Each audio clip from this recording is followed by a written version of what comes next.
अशक्य वाटणारा गड आज भाजपनं सर केलाय। पश्चिम बंगाल भाजपची एक भळभळती जखम होती, ती जखम कायमची भरली गेलेली आहे। बंगालमध्ये कमळ उगवलेलं आहे। बंगाल ममता बॅनर्जी यांच्या हातातून जाणार हे आता निश्चित झालेलं आहे। बंगालच्या या अभूतपूर्व विजयाचे शिल्पकार कोण असतील तर ते असतील अमित शहा। ममता बॅनर्जी यांच्या विरोधातली मतं ही भाजपच्या खात्यात गेलेली आहे। अमित शहांनी यासाठी जोरदार कॅम्पेनिंग केलं, तिथेच राहिले आणि शुवेंदू अधिकारी यांच्या नॉमिनेशनच्या दिवशी त्यांनी जाहीर केलं होतं की मी 15 दिवस बंगालमध्ये राहणार। ही खूप मोठी गोष्ट होती। गृहमंत्री एका राज्यामध्ये ठाण मांडून बसले। 2014 साल काय होतं आपल्याला आठवत असेल, भाजपच्या अनेक कार्यकर्त्यांना बंगाल सोडावं लागलं होतं, कारण ममता सत्तेवरती आल्यानंतर त्यांनी भाजपच्या कार्यकर्त्यांची धरपकड केलेली होती। काहींना कायमचं संपवलं, अनेकांचे संसार उद्ध्वस्त झाले। आज हा विजय आपल्याला बघायला मिळेल असं भाजपच्या कार्यकर्त्यांनी कधी स्वप्नातही याचा विचार केलेला नव्हता, पण त्यांनी ते करून दाखवलेलं आहे। भाजपनं आपलं कॅडर तिथे सोडलेलं नाहीये। शुवेंदू अधिकारी यांनी आज हिंदू आणि सनातनी मतदारांचे आभार मानलेले आहेत। हा हिंदू फॅक्टर कसा या निवडणुकीमध्ये प्रभावी ठरला, भाजपच्या विजयाची आणि ममतांच्या पराभवाची नेमकी काय कारणं आहेत, या व्हिडिओमधून आपण सविस्तर पाहूयात। नमस्कार, मी अमोल किन्होळकर, आपण पाहत आहात महाराष्ट्र टाइम्स ऑनलाईन। सुरुवातीला तर आपण हे स्पष्ट करूयात की संभाव्य कलानुसार भाजप सत्ता स्थापन करणार आहे पश्चिम बंगालमध्ये। भाजपच्या या विजयाची काही प्रमुख कारणं शोधायची म्हटली तर पहिलं कारण आहे ममता सरकारवरती झालेले घोटाळ्याचे आरोप। त्यामध्ये शिक्षक भरती घोटाळा, एसएससी स्कॅम, रेशन घोटाळा यासारख्या मुद्द्यांवरती भाजपनं जोरदार प्रचार केला। माजी मंत्री पार्थ चॅटर्जी यांची अटक आणि सुमारे 25,000 नोकऱ्या रद्द होण्याचा निर्णय, या सगळ्यामुळे तरुणांमध्ये तृणमूलबद्दल एक रोष निर्माण झाला होता, ज्याचा फायदा भाजपला मिळाला। त्यात आरजी कर रुग्णालय प्रकरण जे आहे ते फार गाजलं। कोलकातामधील आरजी कर रुग्णालयामधील या घटनेमुळे राज्यातल्या महिलांच्या सुरक्षेचा प्रश्न ऐरणीवरती आला। भाजप सरकारनं या मुद्द्यावरून ममता सरकारला घेरलं। या घटनेमधल्या पीडितेच्या आईनं भाजपकडून निवडणूक लढवून आघाडी घेतल्याचंही वृत्त आहे।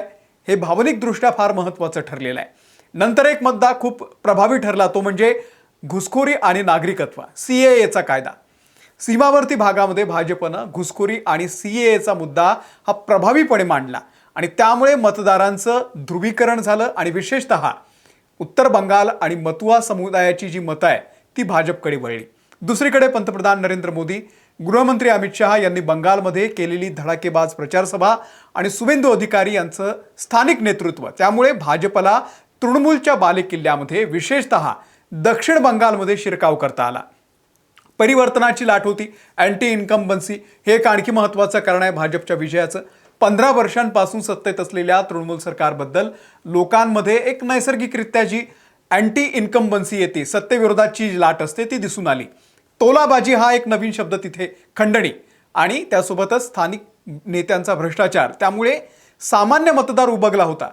त्यामुळे याचा फायदा भाजपला झालेला आहे। आता ममता बॅनर्जी यांच्या पराभवाची संभाव्य कारणं काय, तर ममता बॅनर्जी यांची वैयक्तिक प्रतिमा तशी बंगालमध्ये चांगली असली तरी त्यांच्या पक्षातील स्थानिक नेत्यांवरती झालेले भ्रष्टाचाराचे आणि दादागिरीचे आरोप त्यांना महागात पडले। कट मनी आणि मगाशी सांगितलं तसं तोलाबाजी या शब्दांनी लोकांमध्ये नाराजी पसरली। निवडणुकीच्या पूर्वी झालेली हिंसा किंवा महिलांवरील अत्याचाराच्या घटनांमुळे राज्याची कायदा सुव्यवस्था ढासळल्याचा आरोप विरोधकांनी केला। संदेश खालीसारख्या प्रकरणांनी तृणमूलची प्रतिमा मलिन करून टाकली। यावेळी अनेक ठिकाणी थेट भाजप विरुद्ध तृणमूल अशी लढत होती। यामध्ये डावे म्हणजे सीपीएम आणि काँग्रेसची ताकद कमी झाल्यामुळे विरोधी मतं विभागली गेली नाहीत आणि ती थेट भाजपच्या पारड्यामध्ये पडली। कल्याणकारी योजनांचा मर्यादित परिणाम सुद्धा दिसून आला। लक्ष्मीर भंडार यासारख्या योजनांनी महिलांची साथ मिळवून दिली असली तरी देखील नोकऱ्यांमध्ये जे घोटाळे झाले, औद्योगिक विकासाचा जो अभाव दिसला, त्यामुळे मोठ्या प्रमाणावरती या योजना कमी पडल्याचं चित्र दिसून आलं। शुवेंदू अधिकारी यांचं आव्हानही महत्त्वाचं ठरलं।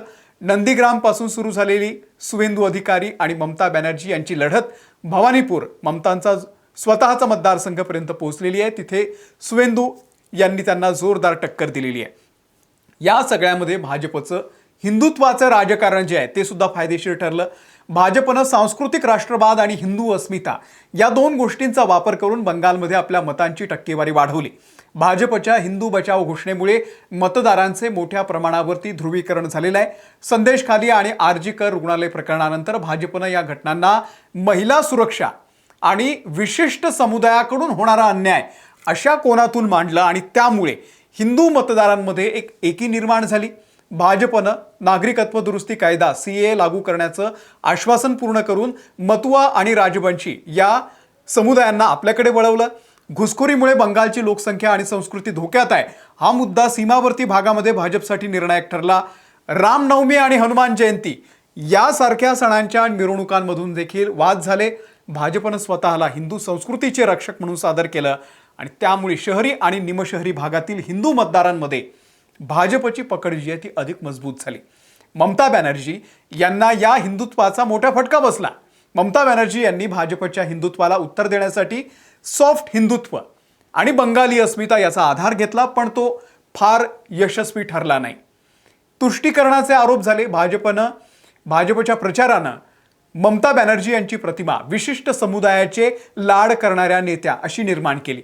त्यामुळे काही हिंदू मतदारांमध्ये त्यांच्याबद्दल असुरक्षिततेची जी भावना आहे ती निर्माण झाली. मुस्लिम मतांचं विभाजन झालं. ममता बॅनर्जी यांच्यासाठी 30% मुस्लिम मतं हा एक मोठा आधार असतो, परंतु काही मुस्लिम मतं ही डाव्या काँग्रेस यांच्याकडे वळली आणि उर्वरित हिंदू मतांचं भाजपच्या बाजूनं या ठिकाणी मोठ्या प्रमाणावरती एकत्रीकरण झालं आणि याचा फटका ममतांना बसला. बंगाली अस्मिता आणि विरुद्ध हिंदुत्व फॅक्टर फार चालला नाही.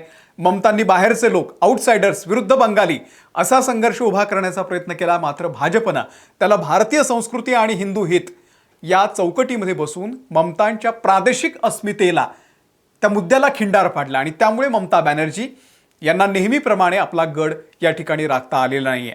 या सगळ्यामध्ये निवडणूक आयोगानं निवडणुकांसाठी सेंट्रल फोर्सेस बोलवल्या होत्या. तो मुद्दाही फार वादात आला. ही निवडणूक ममता विरुद्ध निवडणूक आयोग अशी सुद्धा झाली. अमित शहा देशाचे गृहमंत्री आहेत. त्यांनी भयमुक्त निवडणुका करण्यासाठी मोठी कुमक मोठ्या फोर्सेस बंगालमध्ये त्या ठिकाणी लावल्या होत्या. निवडणूक आयोगानं संपूर्ण राज्यामध्ये 2400 कंपन्या केंद्रीय दलाच्या त्या ठिकाणी तैनात केल्या. 2021च्या निवडणुकीमध्ये ही संख्या 1071 होती. यावेळेस त्याच्या दुप्पट लावले होते. मतदानाच्या 1.5 महिना आधीच म्हणजे 1 मार्चपासूनच केंद्रीय दलाच्या तुकड्या बंगालमध्ये दाखल झालेल्या होत्या. यात प्रामुख्यानं CRPF केंद्रीय सुरक्षा राखीव दल, त्यासोबतच BSF सीमा सुरक्षा बल, CISF, ITBP आणि SSB या दलांचा समावेश होता. राज्यातील सर्व 50,000 पेक्षा जास्त मतदान केंद्रांचं थेट प्रक्षेपण केलं जाणार होतं. त्यासोबतच दिल्लीमध्ये बसून देखील त्या हालचालीवरती लक्ष ठेवता येत होतं. मतदानाच्या 72 तास आधी आंतरराज्यीय आणि आंतरराष्ट्रीय बांगलादेशची जी सीमा आहे ती पूर्णपणे सील केलेली होती. नाका चेकपोस्टवरती 24 तास CCTV लावलेले होते आणि जे बूथ कॅप्चरिंग होत होतं, हिंसा होत होती, त्यांना क्रिटिकल घोषित करून तिथे केंद्रीय दलाचे जवान तैनात केले. त्यामुळे बूथ कॅप्चरिंगचा प्रकार यावेळी झाला नाही. हिंसाचारही किरकोळ घडला आणि त्यामुळेच या सगळ्यामध्ये ममता बॅनर्जी यांना एक मोठी हार सहन करावी लागलेली आहे आणि भाजपचं कमळ बंगालमध्ये आता फुललेलं आहे. या सगळ्याबद्दल तुम्हाला नेमकं काय वाटतंय? भाजपच्या या विजयाबद्दल, ममतांची जी हार झालेली आहे त्याबद्दल आपलं काय नेमकं ॲनालिसिस आहे, आपलं काय मत आहे, आम्हाला कमेंट करून नक्की सांगा. या व्हिडिओ इथेच थांबतोय. धन्यवाद.